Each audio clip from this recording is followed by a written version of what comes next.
my name is Kat, and this is my desktop.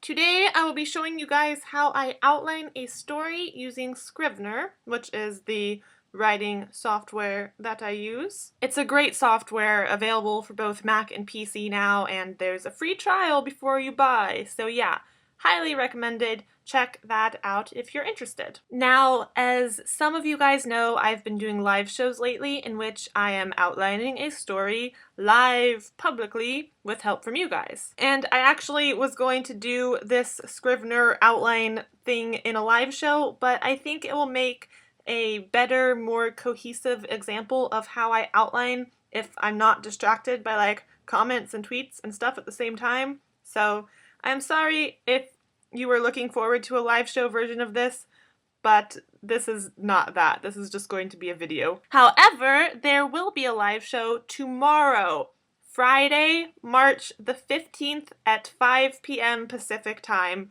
So bring your questions and comments and ideas and come hang out with me then. More info in the description box if you want to check that out. Okay, so let's get started. Before I outline anything in Scrivener, I start with a text document full of notes. I use OpenOffice. It's a free text software, also spreadsheets and stuff like that, but free software. Gotta love free software. And these are my notes. Don't worry too much about reading it all or trying to see it right now because we're gonna go over everything as I outlined, so you aren't gonna miss out. These notes are much more organized than how my pre-outline notes usually are. Usually it's just like a text document with a mess of unorganized thoughts and this happens, then this happens, and just any sort of brainstorming idea that I had, I put it here. Just in this case, I have organized it a lot more to make it easier to follow and understand and see what I'm doing. So I have all my notes, and let's see what the word count is.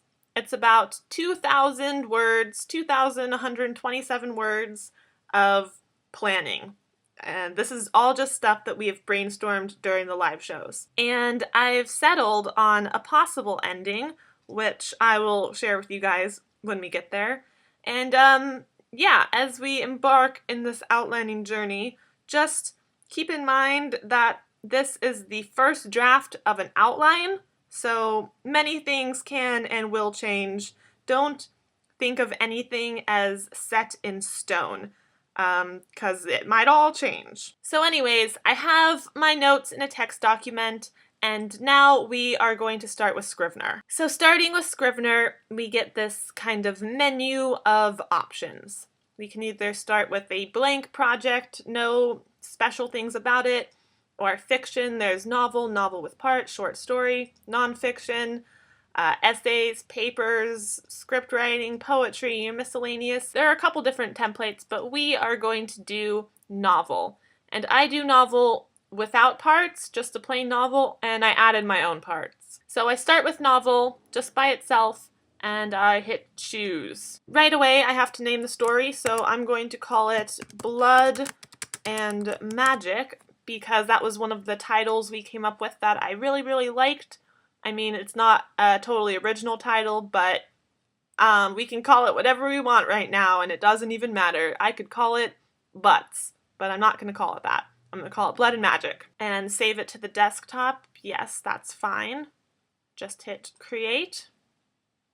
And there it appears over there. And here we have it, the beginning of Scrivener. Let me make sure this is all completely visible for you guys. I hope you can see everything. I know sometimes the screen cuts off a little bit, so I hope you can see everything. Now this is what a brand new, fresh Scrivener project looks like. You have a little about this template telling you about the standard manuscript format. You can read that if you want, but it's not really super important. Then we go to the manuscript, and we have the title page, which I'm actually going to delete because it has all of my information all over it, and you guys don't need to know my home address. And then all I have left is chapter and scene, and I'm actually going to get rid of that as well because, like I said, I like making my own notes and stuff. So the first thing I do is delete the stuff that I don't need. I actually delete novel format too because I don't need that. So on this side we have the binder, and this little tab right here will make that come and go, show up and disappear. And we have our manuscript, a place to put characters, a place for places, research. There's a sample manuscript right here, and you can kind of check out how a sample manuscript can be formatted. Template sheets, there is a character sketch where it just gives you like your basic character information, and a setting sketch where you can talk about the settings. A lot of cool sort of templates and examples and stuff like that in Scrivener. I should also warn you guys that I am not very familiar with Scrivener. I use it, but I use it in like my own way, and there are lots of features that I don't know about and lots of other ways to use Scrivener. It's a really creative program. You can get really creative with the way you outline and just what you do. So let's get on to the outlining part. The first thing I do, actually I hide Inspector because I don't like having that there. So the first thing I do is go to my manuscript and add 3 folders. And these folders are Act 1, Act 2, and Act 3. So I add the 3 acts, the 3 folders to separate each act, and then down here I add pages. I do 1, 2, 3, 4, 5, 6, 7, 8, 9 for each act. So now I have my 3 acts, and they each have 9 chapters within them, and now we're here in corkboard mode so you can see them all here.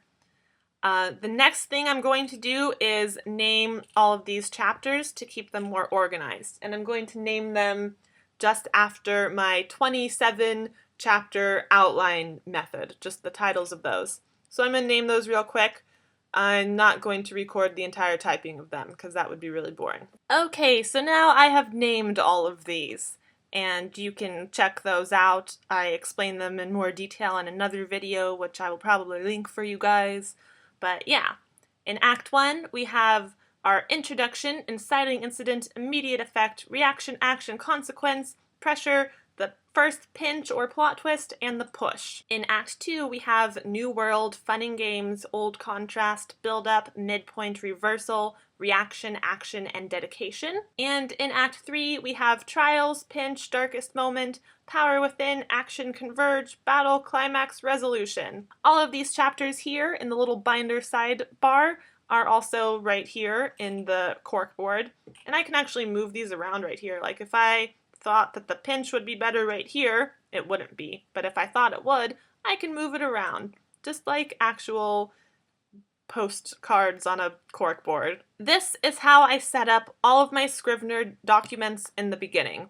Manuscript, 3 folders, 1 for each act, and then within each act I have the 9 chapters. Sometimes, if I have really long chapters or I need to split them up, within each act I will add 3 folders and make them for block 1, block 2, block 3, 3 folders for each act to sort of divide up the chapters even more, so it's not just a block of 9, I can get blocks of 3. So I'm actually going to do that. I'm going to put 3 folders into each act and divide them into the 9 blocks. Okay, so now I have done that. I have added 9 folders to separate each block, and they are within each act. So I can do something like look at Act 3 as a whole and see all the blocks, all the chapters, all the everything, or I can look at just block 7 and see the 3 chapters within block 7.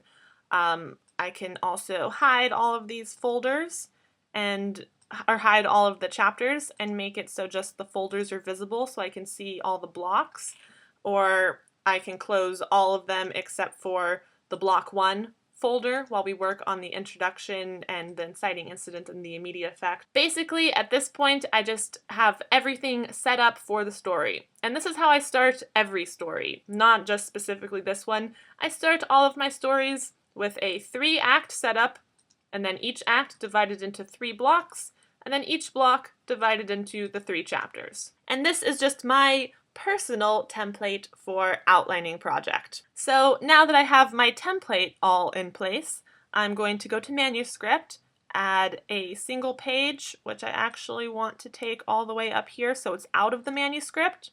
Like if I click on Manuscript, this page won't be included in the word count or it won't show up or anything. And that's exactly what I want, because this page is going to be preliminary notes. And for the preliminary notes, all I'm going to do is go to this one, select all, and copy. And then we're done with the notes for now. Going to come here, do paste and match style so that it will format to match the Scrivener style. I just think it looks, I'm more used to it this way, so I like to do that. And now this is what we have. And now what I'm going to do is take the world information. I'm going to cut it from here and put it on research. I'm going to add a page, world info, and I'm going to paste it right here. And now this is all of the world info down here. I'm going to delete the sample manuscript because we don't need that. And that's under research. Is that good, or do I want under places?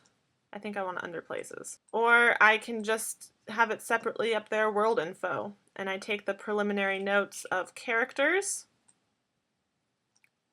cut all of the characters away, and I will add those down here to a page of characters. So now I have a page of character information about a little bit about our main characters and family members, other characters that might show up. This is just sort of a reference page of the characters. And then up here I have the world info, where I have information about the city, the magic, and the world. And then in the preliminary notes I have just the original 27 chapter outline. And now my next step is going to be copy and pasting all of these into their proper area. Okay, so that took a couple minutes, maybe like 5 minutes or so, I'm not exactly sure, but I just took all of my preliminary notes and copy and pasted them into the manuscript, all divided up. So here we have just the index cards of Act 1, Act 2, Act 3, and I could put notes here if I wanted to, like Act 1 notes, notes about Act 1. And that won't show up anywhere on the text, it's just a note from me. It'll actually show up right here too, and I could write more stuff here, and it shows up right over there on the little card. I also have this if I want to switch the view from the corkboard. I go up here and go to compile. And now here we have all of the text. And we also have project notes about the manuscript in general, or if I click on Act 1, we have my Act 1 notes, notes about Act 1. Whatever this little, whoops, where'd it go? Whatever this little index card right here says, when I'm on Act 1, even if I'm looking at the text of Act 1, I still have my notes over here. I don't really use this that much. I don't use the metadata at all. You can label them different colors, different like notes, chapter, scene, label them stuff like that, status, to do, first draft. There's so much stuff in this software and there's so much that I don't use, but there's lots and lots to explore. I actually don't use the index card. I actually don't really use Inspector at all. I usually keep it to the side like that. Now if we look at Manuscript, we have Act 1, Act 2, Act 3 on the corkboard, or I can go to the compile mode, or composite mode, whatever mode you want to call it, and I will see everything. And as you can see, they're also a bit divided up. Like this is one folder right here. The first 3 blocks, this is block 1. I can look at just block 1. I can look at Act 1 and see all of my 9 blocks, or all of my 9 chapters for Act 1. I can see them all together here. If I want to work on just the introduction and the inciting incident, I put those 2 here, and I can type anything. Let's talk about Gwen and Wesley. Let's import their character information just to have it up here, and just paste it down here. And now when we look at block 1, we have the little bit about the chapter and also information about Wesley and Gwen that we can incorporate into the chapter. So this is how I set everything up. On the manuscript right now we have 1,619 words for the entire manuscript so far, and that's just everything here. I can work on one act at a time, Act 1, Act 2, or Act 3. I can work on one block at a time, Block 1, Block 2, Block 3. I can work on one chapter at a time, Chapter 1, 2, 3. So now I will go through the entire story and tell you guys all about it and show you what I have outlined so far, and this is pretty much what I'm going to be going into Camp NaNoWriMo with. This outline may be a little bit more fleshed out, but this is the story that I am writing for Camp NaNoWriMo. Spoilers. Spoiler alert. There's no secrets in this outline. When you share an outline, you share all of the secrets, all of the plot twists. You guys are going to know them, so there's a warning. So first I will talk about the world, and then the characters, and then we'll go through the story step by step. Oh, another cool little feature is the font is 13 point up here. That doesn't change, but you can change the size of it down here. 800%. Really big words. You probably don't want to work like that, but 150 is 150% is a nice larger font to see, so hopefully you guys can see it a little bit better too. And yeah, now we're going to talk about the world of blood and magic. So in this fantasy world, we have a city in which the characters live. In this city, there is a huge class divide between non-magical people and magical people. The warlock families have all of the wealth and power, and they control the government. The government is a king and a queen with a Congress, Parliament, something, some other sort of government entity to help set laws and regulate everything. So there's a king and queen and some sort of council or Congress. In this city, 99% of the population is non-magical. This is actually probably not just for the city, but just 99% of population in the world is non-magical, but in the city as well.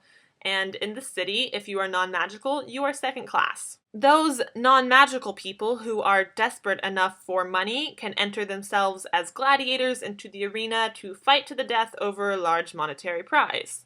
That's just the basic setup of the city. Now, the basic laws about magic in this world is that magic is rare, but everyone knows it exists, even though only about 1% of people have magic.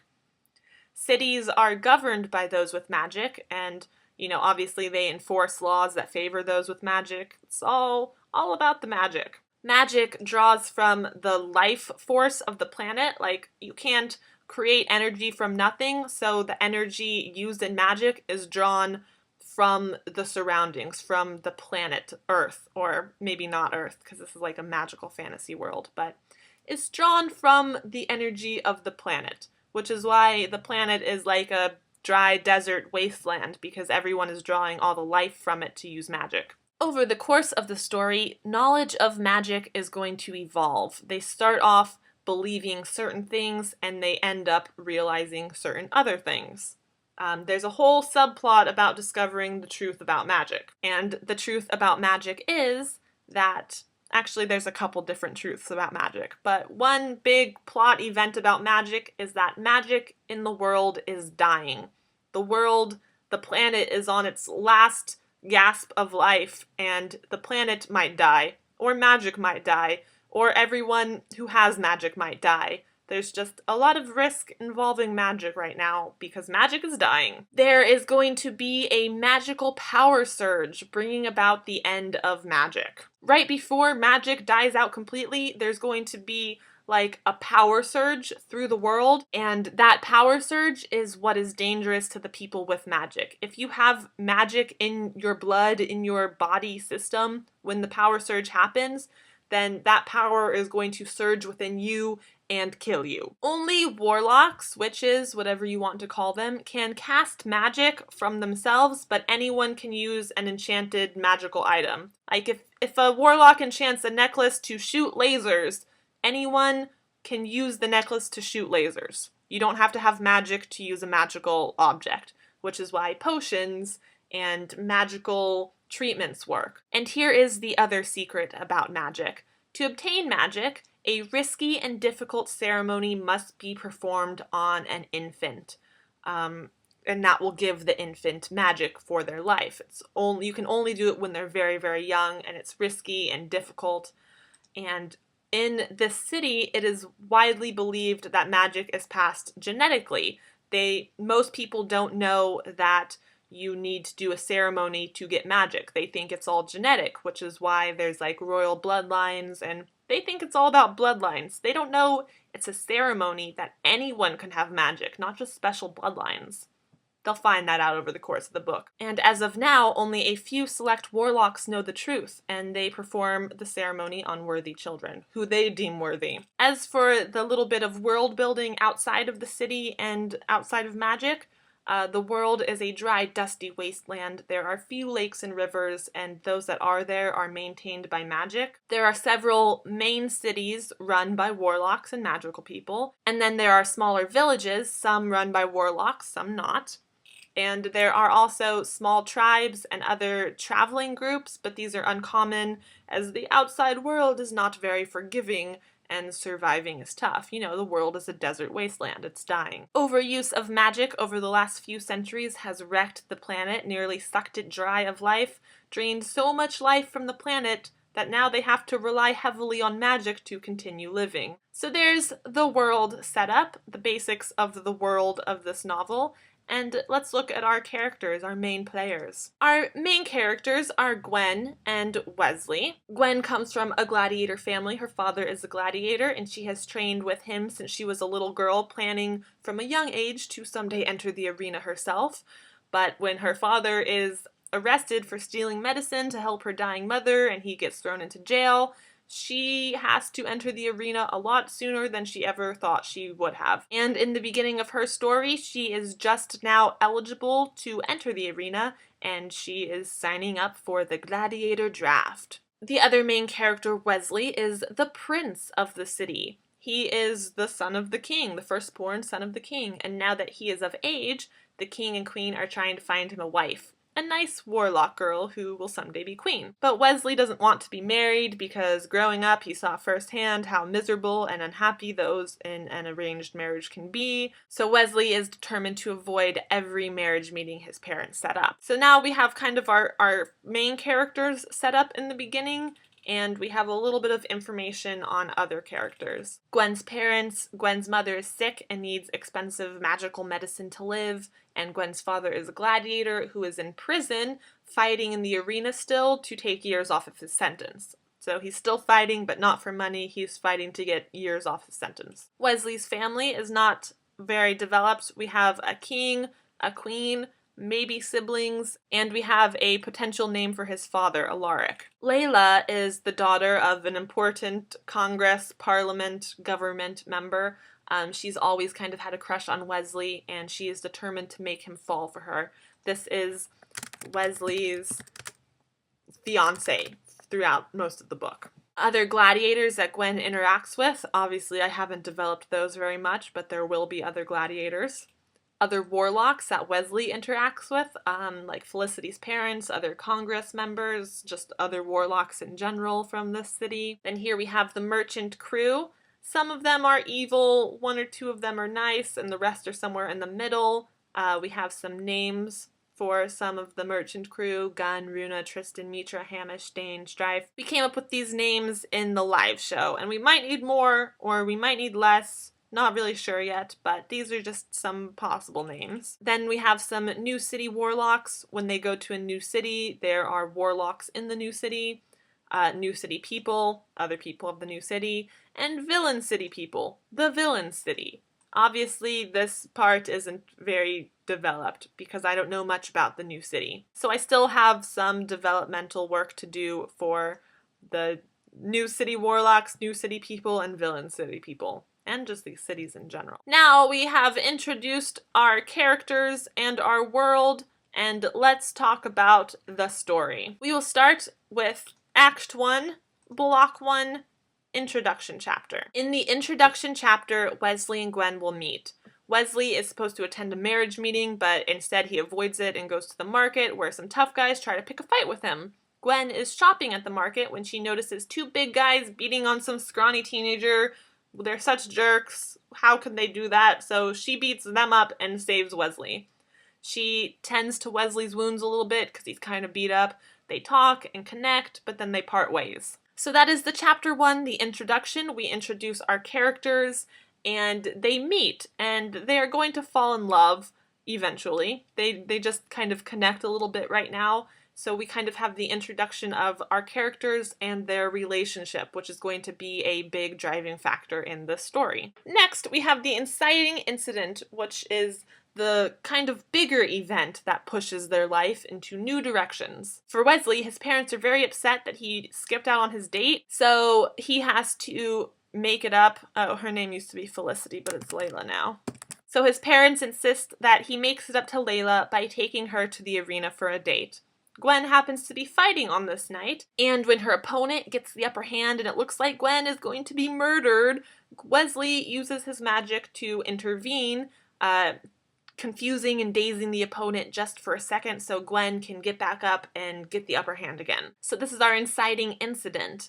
Wesley saving Gwen's life is kind of a big deal and is pretty much the event that will change their lives from this point on. The immediate effect of Wesley interfering and saving Gwen's life is that Wesley is surprised by his interference. He isn't quite sure why he did it, but he is grateful that he wasn't caught because interfering is a serious crime. And then his fiancée, Layla, informs him that she saw what he did, and he knows he is caught. Meanwhile, in the arena, Gwen finishes her fight, but then is immediately arrested for cheating. They don't know what she did or how she did it, but she sure cheated, so she's got to be punished for that. And that is the immediate effect of Wesley saving Gwen's life. So that takes care of block 1. There's about 350 words, 354 words written on it so far, just in outline form. And block 1, if there are 9 blocks in a story, and say a story is about 90,000 words long, a big fantasy story like this, that sounds about right. Each block is going to be about 10,000 words to make a story that is 90,000 words. So block 1 is going to be about 10,000 words, which means each chapter is going to be about 3,300 words. So introduction is only at 200 words right now, and we need to expand this to about 3,000. Same with inciting incident and immediate effect. We're going to expand them all out to about 3,000 words. But that comes when we're actually drafting. For now, we have block 1. We've talked about block 1. Block 1 is done. And we move on to block 2, our reaction. Felicity, I mean Layla, because we changed her name. Layla is blackmailing Wesley. He has to marry her or she's going to turn him in. And he really shouldn't have interfered because Gwen is going to be killed anyways. But Wesley doesn't want to marry Layla.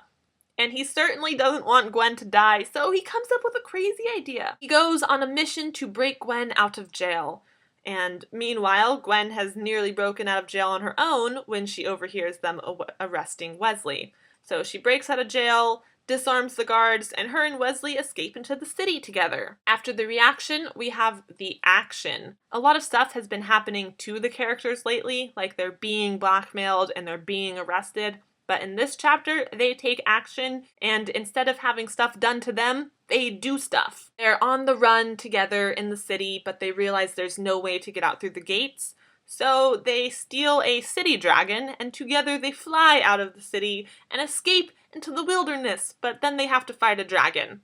Lots of action in this chapter. In the consequence chapter, Gwen and Wesley wander the desert, struggling to stay alive. You know, now they are suffering the consequences of leaving their city. Freedom beyond the city walls isn't all it's cracked up to be. In this chapter, I also wanted to have Wesley be a little bit more useful, since so far Gwen has been doing a lot of like the kick butt part of the protecting them and saving them. She's the fighter in the group, but Wesley is very smart and has his own talents, and I wanted to give him a way to help out when Gwen's strength and like ass-kicking power is not at all useful. Like stranded in a desert, dying of hunger and thirst, you don't need to be able to kick ass. You need to be able to find water. So they are wandering the desert, suffering the consequence of their hasty action, And that is where block 2 ends. In block 3, we have the pressure chapter. They are out in the wilderness. Things are getting bad. They can't survive for much longer because they're starving and dying. And then they see a light up ahead and they run toward it and they meet up with a vaguely suspicious traveling merchant group. This is our merchant group from our character list. Let's actually take this right here, copy it, and paste it into right here, just so we have our names and a little bit of information about the merchant crew in the chapter that they first appear. And then we move into the plot twist chapter, or the pinch, and this is the first really big shift in the way things are going. Some big event that pushes them into a new world, totally different from the world that they first came from, like almost the opposite of the world they first came from. They join up with the merchant group because even though they don't seem like very trustworthy people, Gwen and Wes are probably going to die if left on their own. And the plot twist happens when, at some point, I'm not sure exactly how yet, maybe someone attacks Gwen and Wesley saves her for once. He's the one doing the saving, something like that. But somehow, Wesley is forced to reveal his powers, which shocks Gwen because she had no idea he was a warlock, and this changes things a lot between them because now he's a warlock and she's a gladiator, and even though they are kind of falling for each other, they cannot be together. This is a big deal. It's a big deal, okay? And so we move into the push chapter, where Wesley? Oh my god, that's their couple name. So Gwen and Wesley are starting to really like each other, but they are also really torn and conflicted about it because they can't be together. It goes against everything they know. But then they arrive at a new city in which there is no class segregation between those with magic and those without. And this changes everything that they thought they knew. And that is Act 1. So now we move into Act 2. Now we are in the new world. And this is Gwen and Wesley exploring the new world of their relationship and the new world of a city in which magic doesn't determine who is separated from who. And they also find out some secrets about magic. They find out that magic isn't genetic and that there is no special warlock bloodline. It's a ceremony performed to children when they're very young, and in the city that Gwen and Wesley come from, it's just ruled by these families who want to keep the rule. So they only let their children have magic, and no one else can have magic, and that's how they keep control of the city and keep it with their own bloodline, even though magic isn't passed through bloodline. So they find out that first kind of big secret about magic.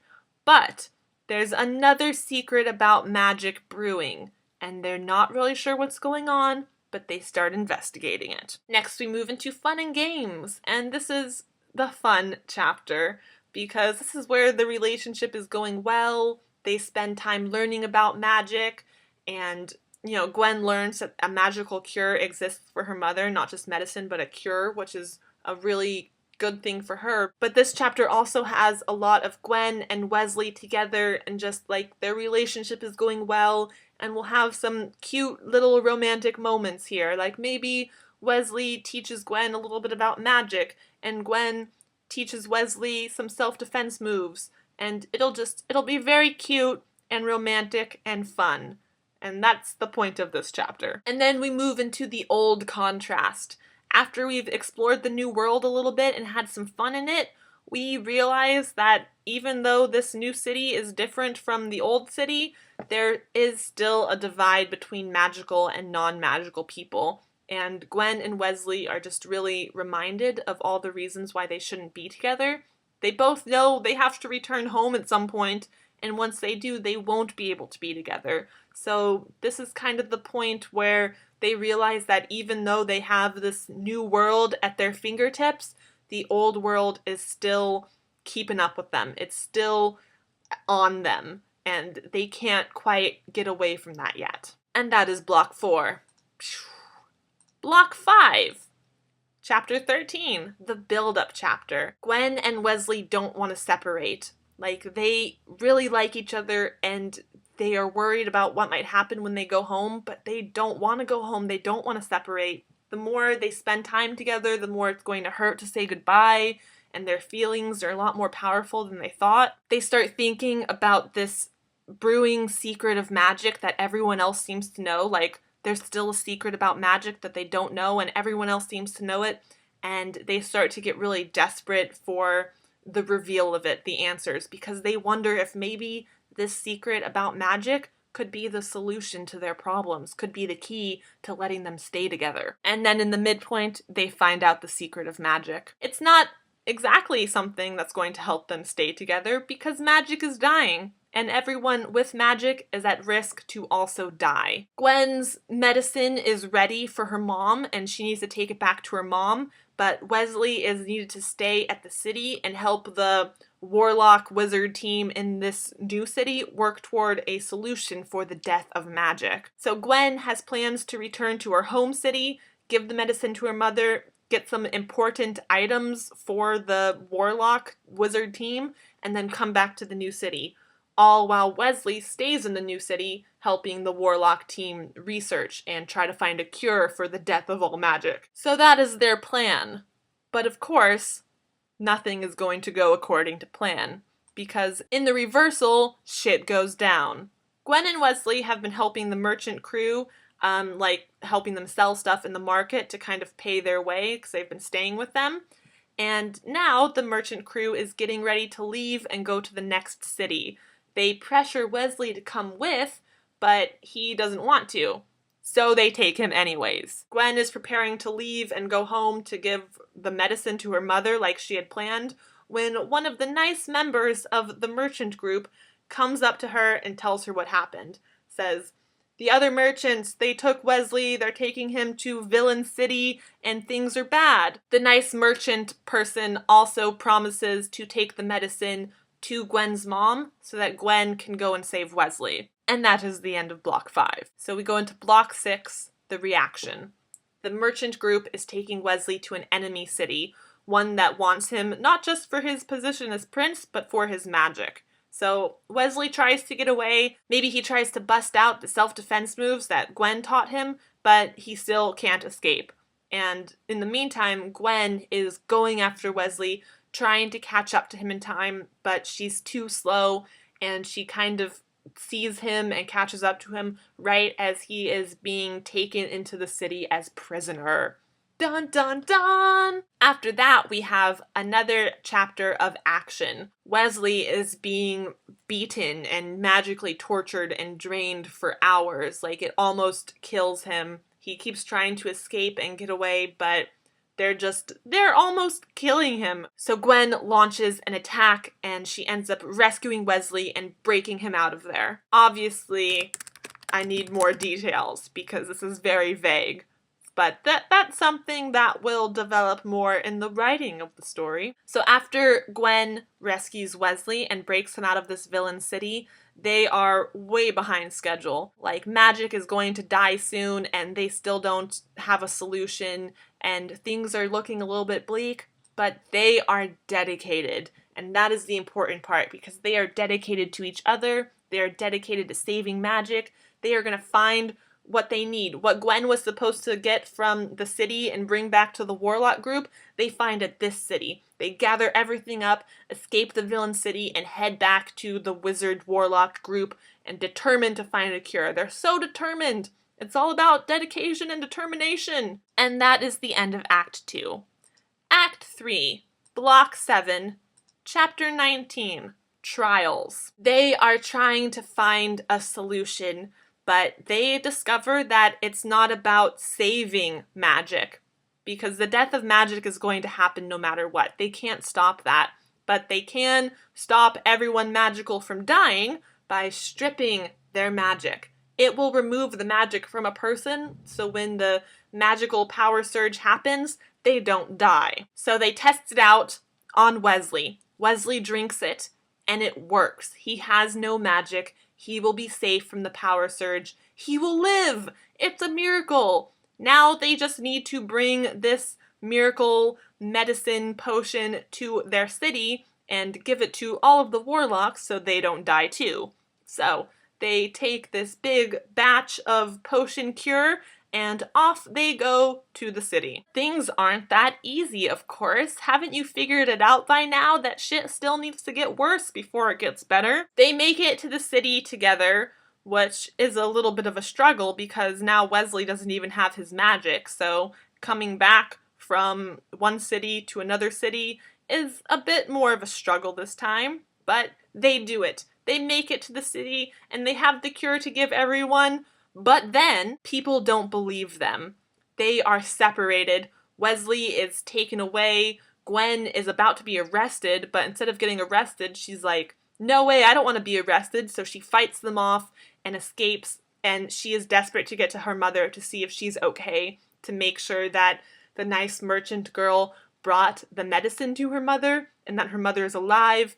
And she's so desperate to see her family. She runs away from being arrested, which brings us to the darkest moment. No one will listen to Wesley, and the warlocks are pretty stubborn. They don't believe it will save them, and they would rather risk death than potentially lose their magic and like their honor and privilege. So they get rid of the cure. They dump out and destroy all the potions and cure that Wesley made to save all of his family and all of the warlocks.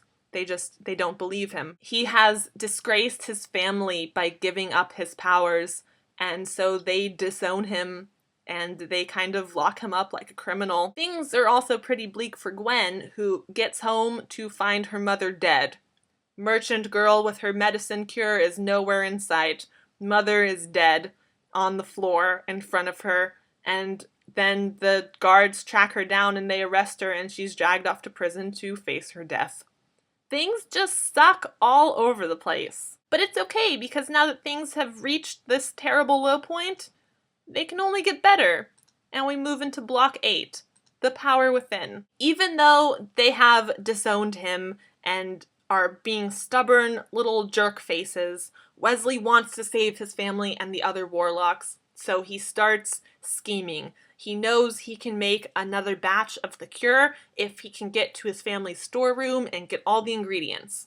So he starts plotting for a way to break out of jail. Gwen also has lost so much, but she knows the power surge is coming. She knows that their entire city is about to be thrown into chaos and disarray, and it is not the time to give up. Not so close to actual change. So they both find the power within and prepare to take action. With the help of Layla, the fiancé character, who actually isn't as evil as she thought. She believes Wesley and she wants to help him. So with her help, Wesley whips together a new set of potions, and then they go to the arena where everyone is gathered for the big fight before the festivals, and they start handing out potions, trying to hand out potions, trying to get the warlocks to drink them and strip their magic before they die. Gwen, after breaking out, goes to warn people, her people, to stay inside because it's going to be chaos outside. No one knows that the power surge is coming, and so she's trying to make sure that they are aware. And then she runs into her mother. Her mother is actually alive. Spoiler, she wasn't dead. She was just in a coma. And the medicine had gone to her okay, and it was working or something. I don't know. I think her mother's still alive. This might actually change. They're reunited, and it's so happy, but they're only briefly reunited because the power surge happens in the Converge chapter. Everything, all the plots come together, and they gather and converge in the power surge happening. And magic is dying, and there's chaos everywhere, and Gwen and Wesley are just trying to get to each other and figure out what's going on. And then we move to the final block, Block 9, which has the battle. Everyone who didn't take the power stripping cure is dead. The king is dead. The queen is dead, maybe? I don't know. Lots of people are dead, and Wesley is now king. And when the gladiators and all the poor people realize that magic is gone and that this elite group of people with powers that have been repressing them for all of their lives, they're all gone, all of the people rebel. There's a huge riot against Wesley, and they're trying to knock down the palace, and everything is in chaos.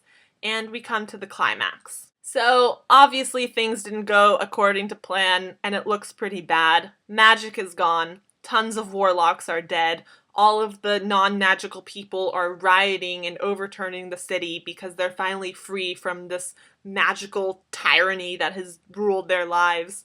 And Wesley and Gwen are inside this crumbling castle, and they don't really know what to do. Now, this is possibly the weakest chapter because I haven't figured out what the key solution is yet. Like, Wesley and Gwen are in the castle and chaos and, shit is going down all around them, but then they need one little spark of something. I don't know if it's like one little bit of magic, like maybe a magic item that gives them a break, or maybe something not magic, just something like a rainstorm or something happens at the climax that gives them a chance to make some kind of speech and to sort of sway the people back to their side and to get the people to stop rioting and calm down. And now is not the time to destroy the city. Now is the time for us to rebuild the world together.